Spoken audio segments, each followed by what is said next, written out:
Bonjour à tous et bienvenue sur la chaîne Esquisse Miniature où dans cette vidéo on va voir plein de trucs différents mais en gros on va faire un décor pour les jeux de figurines mou.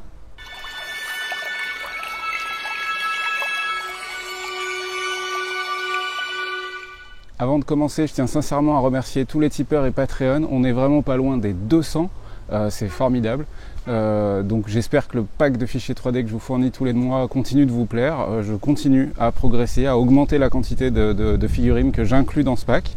Merci à vous et c'est aussi grâce à vous que je peux prendre un peu de temps comme ça pour faire des tests aussi bizarres soient-ils. Allez, c'est parti pour les décors mou. Histoire que vous compreniez bien, l'idée m'est venue en fait très simplement, déjà ça existe les décors mous, mais c'est surtout quand j'étais un peu plus jeune, c'était surtout des routes et des rivières qui étaient faites en latex coloré et en fait qui nous permettaient de les poser sur la table de jeu et en fonction des dénivelés de la table de jeu, vu que c'était une route souple en latex, et ben en fait elle épousait la forme de la table de jeu et du coup ça faisait pas des raccords chelous au moment où il y avait des collines et ce genre de choses et c'était plutôt cool. Mais par contre j'ai jamais vu de gros décors mous, vraiment là je vous parle de bâtiments, de gros décors quoi, de gros décors qui prennent de la place, sur lesquels on peut mettre des figurines, etc. L'idée m'est venue en fait parce que vous savez que je fais aussi du GN, du jeu de rôle grandeur nature. Dans le jeu de rôle grandeur nature, on fait aussi des costumes. Et les costumes, on les fait, à l'époque, on les faisait avec tout ce qu'on trouvait. Ensuite, on s'est mis au tapis de sol, le tapis de sol pour faire de la gym, là, qu'on collait avec de la colle néoprène, pour faire des armures, des boucliers, des épées, ce genre de choses. Et puis là, depuis quelques années, il y a une matière qui est arrivée. Alors, elle existait déjà avant, mais on ne s'en servait pas encore. Qui s'appelle la mousse EVA. La mousse EVA, c'est une mousse, par défaut, je crois qu'elle est noire. Là, en l'occurrence, celle que j'ai utilisée ici, elle est noire. Et c'est une mousse qui a plein d'avantages, en fait. Déjà, elle est souple. Elle est vraiment très souple. Vous allez le voir en fin de vidéo où on va faire les crash tests de solidité du décor. Elle est souple, mais elle a une mémoire de forme. C'est-à-dire qu'elle revient en position une fois qu'on l'a triturée dans tous les sens. Donc ça, déjà, c'est un très bon point. Ensuite, on peut la sculpter, on peut la graver. C'est-à-dire que vous allez voir, j'utilise d'ailleurs deux outils entre guillemets nouveaux dans cette vidéo. J'utilise un petit tournevis de précision électrique, enfin une fraiseuse de précision type Dremel, sauf que là c'est un truc à 15 balles sans fil que je trouve juste génial. Et du coup c'est avec ça qu'on peut sculpter la mousse EVA. On peut faire des arrondis pour casser les bords droits, etc. On peut faire des rainures, de fissures, on peut faire vraiment plein de choses. Vous allez le voir un petit peu plus loin. Là j'ai fait quelque chose de très simple. Donc cette mousse EVA, elle a cet énorme atout là de pouvoir être sculptée, contrairement au tapis de sol, à d'autres matières qui sont un peu dégueulasses à sculpter. En gros, elle a les avantages de la mousse polystyrène que je vous ai déjà présenté dans des vidéos, cette mousse couleur saumon rose, parce qu'on peut la sculpter, mais elle a l'avantage d'être souple, et ça c'est juste trop cool. N'oubliez pas que cette vidéo est un test de matière et d'outils. En gros, là je ne vais pas faire quelque chose de fantastiquement beau, je vais surtout faire quelque chose pour tester la matière EVA dans le cas de décor et la peinture FlexiPaint. La peinture FlexiPaint, c'est une peinture dans laquelle il y a un certain dosage de latex, je ne sais pas exactement la quantité, et qui a du coup l'avantage d'être souple, elle aussi. Ce qui fait qu'on va garder la couleur du décor, on va garder la couleur de l'armure ou ce genre de choses, mais ça restera mou, toujours avec cette idée de mémoire de forme. Ça, c'est très utilisé dans le milieu du cosplay, dans le milieu des costumes aussi de GNistes. Et du coup, je me suis dit, allez, on tente le coup avec un décor. Au pire, ça partira à la poubelle. Vous allez voir que je suis très étonné du résultat parce que c'est franchement très cool. Je pense qu'il y a un certain nombre d'entre vous qui vont avoir des tas d'idées qui vont pop dans la tête et c'est très cool, mais je vous invite très sincèrement et très gentiment à les partager. N'hésitez pas dans la description ou sur le Discord à venir partager vos essais aussi sur cette matière. C'est toujours très très cool. Moi, j'ai pas le temps non plus de faire 1 milliard de tests sur ce truc là, mais je suis sûr que en s'y mettant à plusieurs, on peut faire des tas de trucs vraiment très très cool. Donc partagez-les à mort, ce sera bon pour tout le monde en fait qui veut tester de faire des décors dans cette matière. L'autre outil que je vais utiliser, donc là, les deux matières que je teste, c'est la mousse EVA pour les décors et la FlexiPaint. Vous allez voir un petit peu plus loin. Les deux outils que je teste aussi dans cette vidéo, excusez-moi, il y a un petit peu de vent. La première, c'est une Ortur Laser 2 Master Pro tout en haut. Enfin, je ne sais pas le nom exact, je crois que c'est l'Ortur Master 2 Laser Pro. Mais je suis vraiment pas sûr de ce que je dis. C'est un découpeur laser. Qui a une grande surface de découpe de 40 par 40. On s'en est servi énormément pour le GN. pour faire de la gravure sur bois, pour faire des tas de trucs, en fait vraiment des tas de choses. Et pour découper la mousse EVA, bah, c'est vraiment génial. Vous avez juste à importer un fichier SVG, donc un fichier vectorisé d'une image, de lui dire découpe le bordel et il va faire les découpes parfaitement. Donc c'est très cool aussi bien pour des décors, comme vous allez le voir en même temps que je parle là, mais c'est aussi très cool pour les cosplays, pour les costumes, etc. Puisque vous allez pouvoir même acheter des patrons ou les faire vous-même, hein, bien entendu, des patrons de costumes, de pièces d'armure, etc. sur internet, et les importer en SVG et faire la découpe. Et là, vous êtes sûr que ce sera pile poil net, et surtout, ça prend littéralement quelques secondes, voire minutes, quoi. Alors que quand on le fait à la main, c'est quand même vachement plus galère. Alerte sur un truc, le Laser Master 2 Pro, là, il est super une fois qu'il est monté. Mais avant qu'il soit monté, c'est à péter un plomb. Je vous garantis que le montage de ce bordel, on s'y est repris, on était deux, on s'y est repris à 4 fois, parce que la notice, elle est dégueulasse. Et il y a des trucs qu'on se rend compte qu'il faut les mettre que après, et du coup il faut tout redémonter, il faut tout refaire. Bref, c'est à péter un plomb. Et au niveau du logiciel de découpe laser qu'on a utilisé, il s'appelle Lightburn, les burnes de lumière. Lightburn, qui est un logiciel qui est gratuit pendant 30 jours, ensuite c'est payant. Nous on a du coup gardé la version gratuite et on a fait tous nos tests pendant la version gratuite puisqu'on ne voulait pas forcément l'acheter. On verra si on utilise très régulièrement l'outil, auquel cas on passera le cap. Allez, c'est suffisant comme intro. Ce qu'on fait, c'est que donc on passe sur l'établi. Vous allez voir que à la suite de la découpe laser des différentes parties, eh ben, on va faire l'assemblage, très très simple, avec de la colle néoprène. Vous allez voir que je me sers de petits outils, histoire de gagner un peu de temps. Et puis ensuite, on va faire les tests après de solidité du bordel. Alors nous voilà devant l'établi. Après la découpe laser des différentes parties de cette fameuse petite ruine de test, encore une fois, on est d'accord. Ici, bah voilà, les différents morceaux. Donc tout ça va devoir être assemblé probablement comme ça, avec donc les différents étages que j'ai déjà commencé très simplement à sculpter un petit peu, parce que j'avais besoin de tester ce nouvel outil. Donc là déjà, je vous fais découvrir entre guillemets un nouveau petit outil. C'est ça.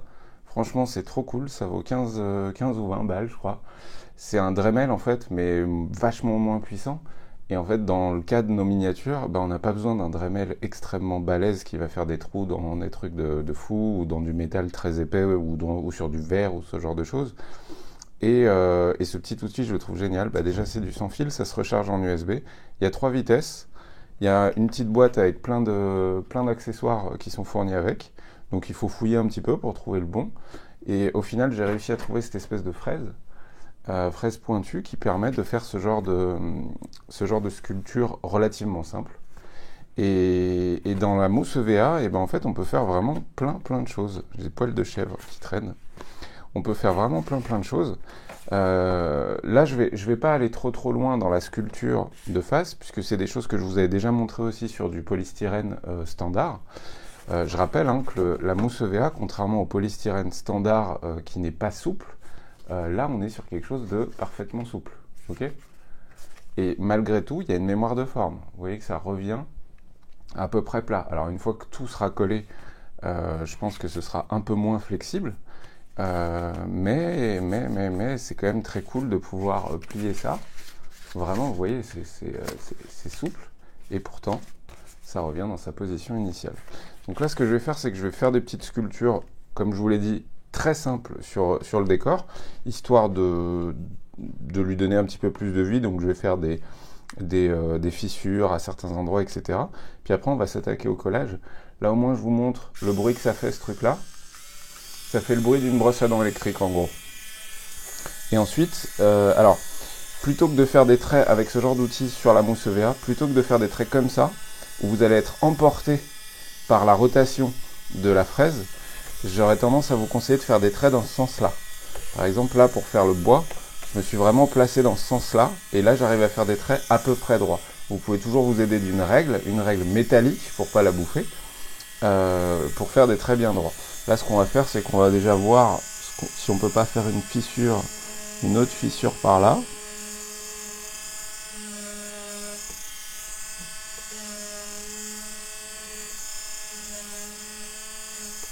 Vous voyez, ça va super vite et ça permet de faire des trucs simples, mais c'est quand même assez rapide, quoi.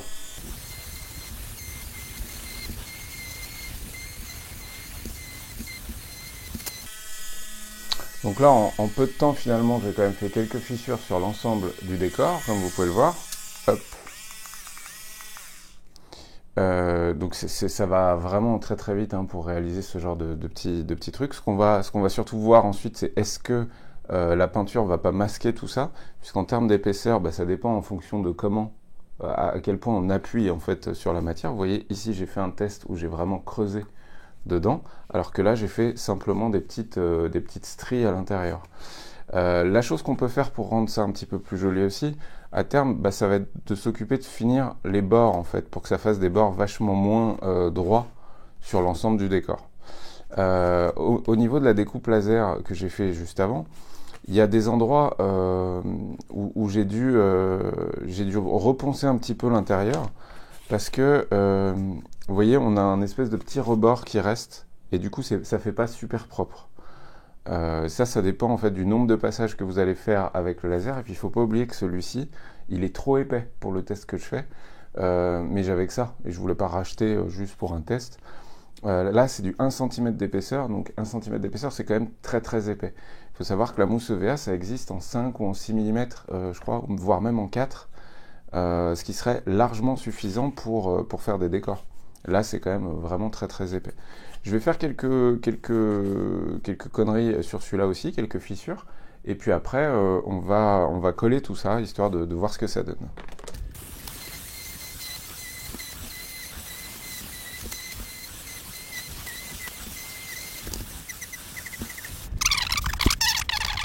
Allez, on va coller tout ça. Donc la mousse EVA, ça se colle à la néoprène. Ici, on m'a conseillé d'utiliser de la version liquide, puisqu'elle a tendance à coller vachement plus vite sur la mousse EVA plutôt que la gel. Donc je vais tester à la liquide, tout simplement. Je vérifie juste les côtés en fonction de ma découpe, mais c'est bien ça. Donc la colle, il faut que je la mette juste là. Donc je vais mettre une petite bande de colle. A priori, la néoprène liquide, elle fait en fait un petit peu fondre, enfin elle va vraiment, entre guillemets, fondre un peu tout ça. Et je vais pas coller tout de suite. Le concept de la néoprène, hein, c'est que on laisse un tout petit peu sécher la colle. Hop, hop.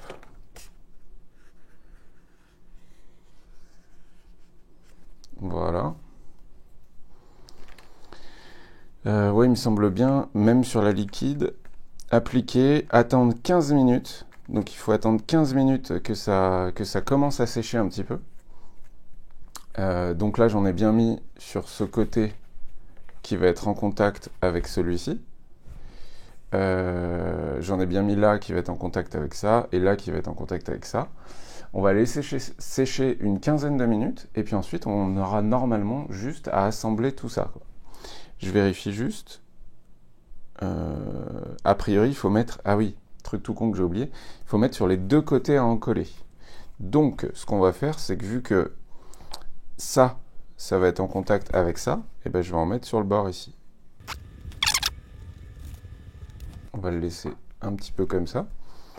Alors, le seul problème de la liquide, c'est que attendre 15 minutes, c'est chiant parce que ça coule, comme vous pouvez le voir. Mais on devrait réussir à se démerder malgré tout. Donc là, on attend 15 minutes et on fait le point après. Donc ça fait à peu près 15 minutes, et là on voit au niveau de la colle, vu la colle néoprène, hein, quand je mets mon doigt dessus, on a l'impression qu'elle est sèche. Donc on va commencer à coller tout ça. Alors on va peut-être commencer par... Celui-là il va dans ce sens, que je me plante pas. Ça c'est comme ça c'est comme ça, et ça c'est comme ça. Ok. Et c'est parti. Alors...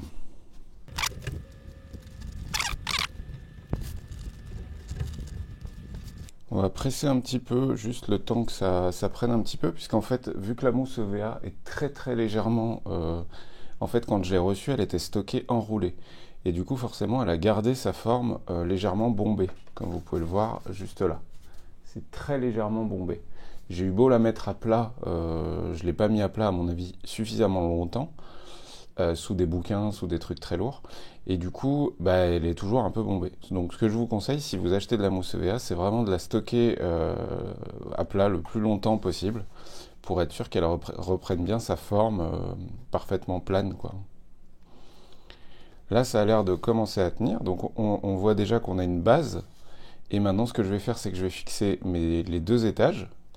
Donc je vais mettre de la colle ici, ici, là, et pareil sur les tranches de mes étages, et on va attendre encore 15 minutes, et puis ensuite on va coller tout ça.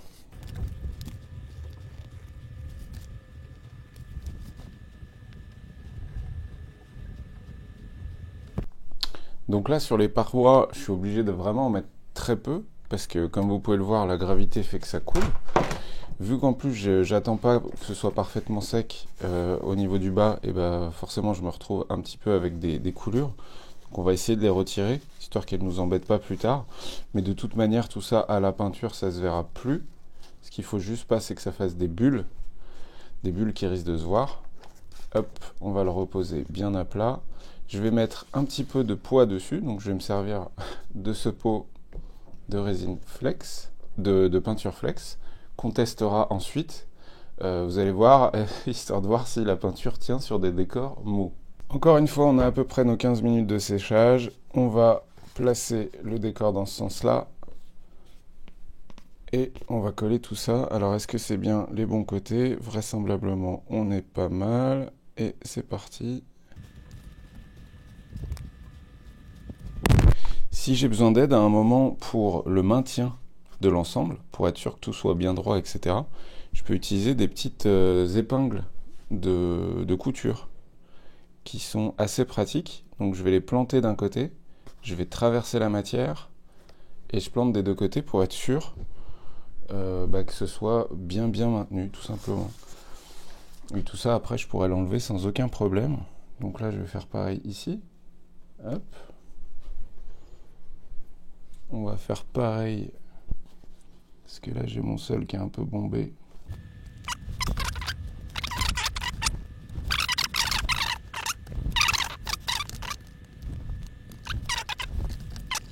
Et maintenant, il va falloir attendre un petit peu plus longtemps pour que tout ça sèche.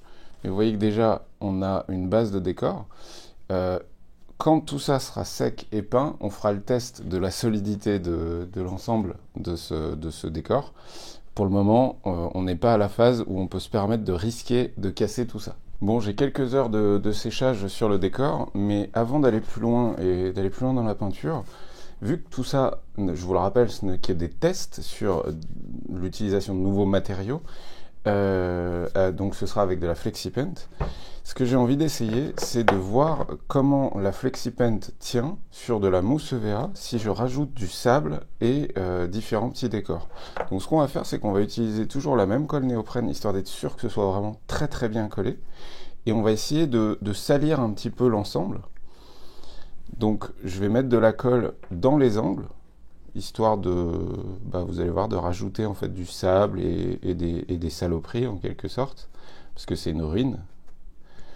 Et je veux voir surtout si en fait la colle, la peinture FlexiPaint va permettre de maintenir tout ça malgré que ce soit pas souple, puisque le sable, une fois que c'est collé, c'est dur.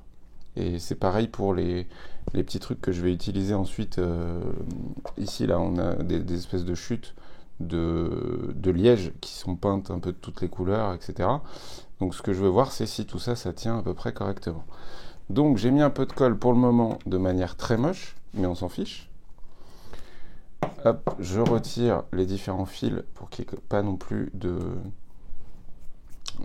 morceaux qui collent en l'air sans aucune raison. J'ai donc ces morceaux de ruine, ça c'est du Warlord Games ou Army Painter, je sais plus. Donc en fait c'est rien de plus que du liège qui a été coupé, haché en plein de petits morceaux de couleur rouge, noir et bois. Et puis on va en laisser tomber à différents endroits. Donc là je les ai laissés tomber, mais il y a des endroits où il n'y a pas de colle. Et ce qu'on va faire, c'est ensuite on va taper pour que ça aille dans les creux là où j'ai mis de la colle. Et alors là, j'attends pas que la colle vinylique sèche, que la colle vinylique, que la néoprène sèche, parce que sinon ça collera pas. Vu que là, ce qu'on veut, c'est que ça colle sur les reliefs et pas dans le fond. Donc on applique ça tout de suite. Bon, je m'en mets plein les doigts, je travaille un peu comme un cochon, mais encore une fois, c'est des tests. Je tapote un peu. Donc ouais, effectivement, la colle néoprène, c'est pas l'idée du siècle pour coller du sable, parce que elle sèche très très vite sur l'extérieur, et du coup ça colle pas bien le sable en fait, hein, tout simplement. Au moins je vous montre ma connerie. Là j'ai une tache qui va m'emmerder, qui va pas être jolie. Hop, faut pas que ça fasse de bulle en fait, c'est surtout ça le plus moche visuellement, c'est quand ça fait une espèce de bulle. Vous voyez, juste là, hop. Donc les endroits où il y a ces espèces de bulles, je les casse avec mes gros doigts et on balance un peu de sable dessus. Et du coup, là, on verra du coup si ces petits reliefs que j'ai rajoutés vont tenir sous la FlexiPen. C'est tout l'intérêt de ce test, hein. Après un temps de séchage différent, on voit que le tout est solide et prêt à la peinture. Et du coup, on va enfin pouvoir tester cette FlexiPen. Donc la FlexiPen, à la base, c'est une peinture qui est utilisée surtout dans le milieu du cosplay et des costumes de GN. C'est une peinture dans laquelle il y a probablement, je pense, du latex, qui permet d'avoir une souplesse sur la peinture pour qu'elle ne craque pas. Et donc de garder des objets souples, sans pour autant que la peinture s'abîme. C'est ça, on s'en est servi en fait pour faire des costumes de GN déjà à plusieurs reprises, et je me suis dit, tiens, on va tester pour des décors. Là, j'utilise un simple gros pinceau, hein, je vais y aller, ici c'est du noir, donc à bien secouer avant, et puis j'ai un petit récipient dans lequel je vais en mettre un petit peu.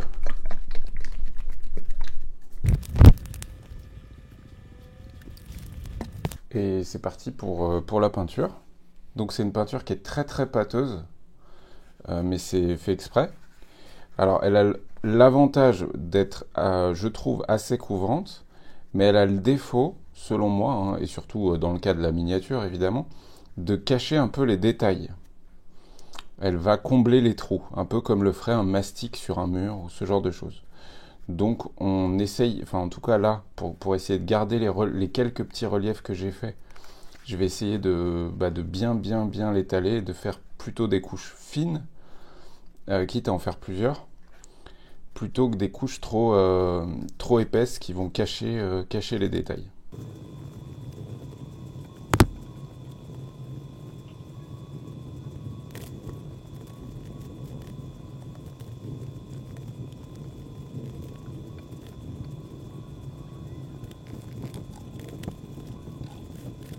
Là, j'ai à peu près 4 heures de séchage sur l'intégralité de la peinture. Donc même les zones où j'en ai mis vraiment beaucoup, elles ont quand même très très bien séché. Il y a aucun endroit problématique.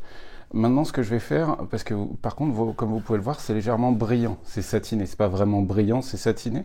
Donc tout ça, on va le cacher déjà avec de la peinture, puisqu'on va mettre un petit peu de peinture. On va pas mettre de la peinture flexible, parce que j'ai acheté qu'un seul pot noir en fait, parce que ça coûte relativement cher, hein. Je vais vous mettre les liens en description. Donc là je vais faire la suite de la peinture au pinceau et probablement à l'éponge. Je vais faire des teintes de marron pour les étages et ensuite on va faire du gris. On va faire quelque chose de très simple, hein. Comme je l'ai dit en début de vidéo, c'est un décor vraiment très simple pour crash tester la matière plus que la beauté du rendu final. Ok? Donc c'est parti pour la peinture. On va faire ça super simple et on commence avec le marron. Comme ça, si jamais je dépasse avec le gris sur le marron, c'est moins grave vu qu'il y a des graviers et ce genre de choses.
Peinture terminée.